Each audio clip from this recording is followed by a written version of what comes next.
بسم اللہ الرحمن الرحیم۔ اللہ تعالیٰ نے انبیاء علیہم السلام کو مبعوث فرمایا اور ہر نبی کو کوئی نہ کوئی معجزہ عطا فرمایا، اور ہر نبی کو جو معجزہ عطا فرمایا وہ اس زمانے کے کفار کے کفر کو توڑنے کے لیے عطا فرمایا تھا۔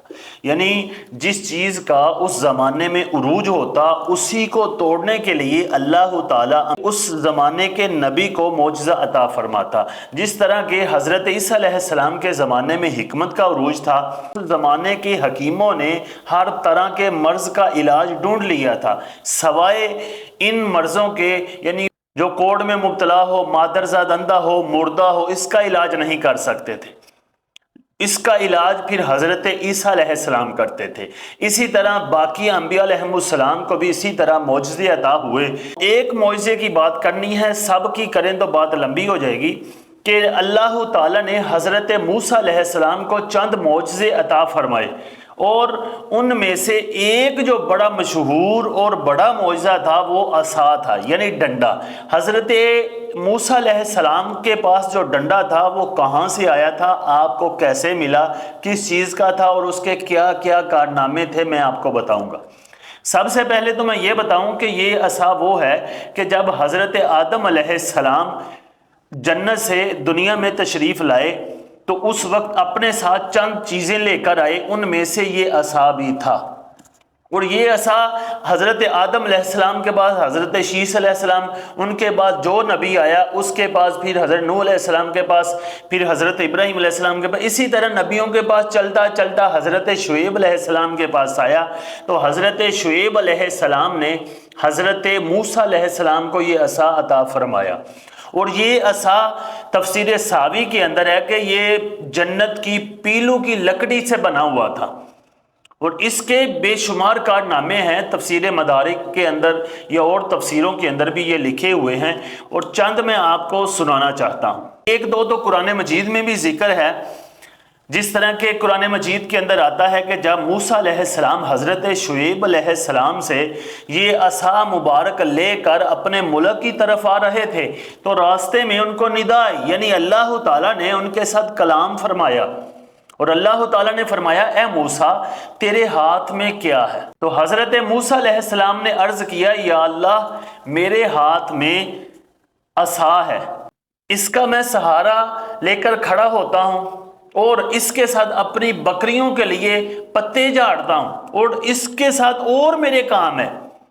اور جو اور کام ہے یہ تفسیروں والے بتاتے ہیں کہ اس کے اور کیا کیا کام تھے۔ اور ہاں یہ بات بتا دوں کہ اس کی جو شکل تھی وہ ایسی شکل تھی کہ نیچے سے ایک تھا، اوپر سے دو ہو جاتے تھے، اور اس کی شکل یہ تھی۔ اور اس کے جو اور کارنامے تھے وہ یہ تھا کہ جب حضرت موسیٰ علیہ السلام چلتے تھے تو اس عصا کے سہارے کے ساتھ چلتے تھے۔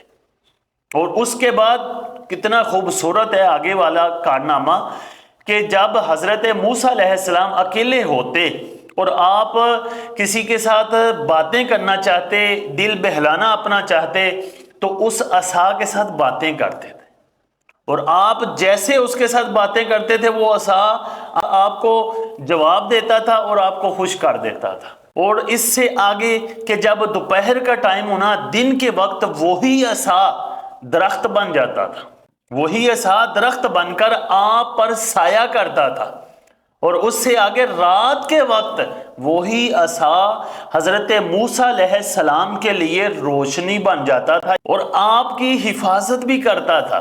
وہی جنتی لاٹھی حضرت موسیٰ علیہ السلام کی حفاظت بھی فرماتی، یعنی حضرت موسیٰ علیہ السلام کے پاس کوئی درندہ آتا اس کو مار بگاتی، کوئی سانپ بچھو آتا اس کو بھی مار دیتی۔ حضرت موسیٰ علیہ السلام کو پانی نکالنے کے لیے رسی کی ضرورت پڑتی تو وہ عصا رسی بن جاتا، اور حضرت موسیٰ علیہ السلام کو پھل کھانے کی خواہش ہوتی تو یہی عصا درخت بن کر وہی پھل عطا کرتا۔ اور جب حضرت موسیٰ علیہ السلام کو پیاس لگتی تو حضرت موسیٰ علیہ السلام اس کو گاڑتے تو اس سے پانی نکل آتا۔ جی ہاں، اس کے اور بھی بے شمار کارنامے ہیں۔ جب فرعون کے دربار میں آپ گئے اور فرعون کے جادوگروں نے اپنی رسیاں ڈالی، وہ سب بڑے بڑے سانپ بن گئے، آپ نے اپنا عصا ڈالا وہ سب کو کھا گیا۔ اور اس کے علاوہ میدان طے میں جمع ہوئے تو ان کو پینے کے لیے پانی کی طلب ہوئی، تو آپ نے ایک پتھر پر عصا مارا اور 12 چشمے جاری ہو گئے۔ اور یہی عصا تھا کہ جب فرعون آپ کے پیچھے لگا تو آپ نے اس کو دریا میں ڈالا تو دریا سے راستے بن گئے۔ اس کے اور بھی بہت کارنامے ہیں، تفسیروں کے اندر علماء نے لکھے، یہ میں نے آپ کو سنائے۔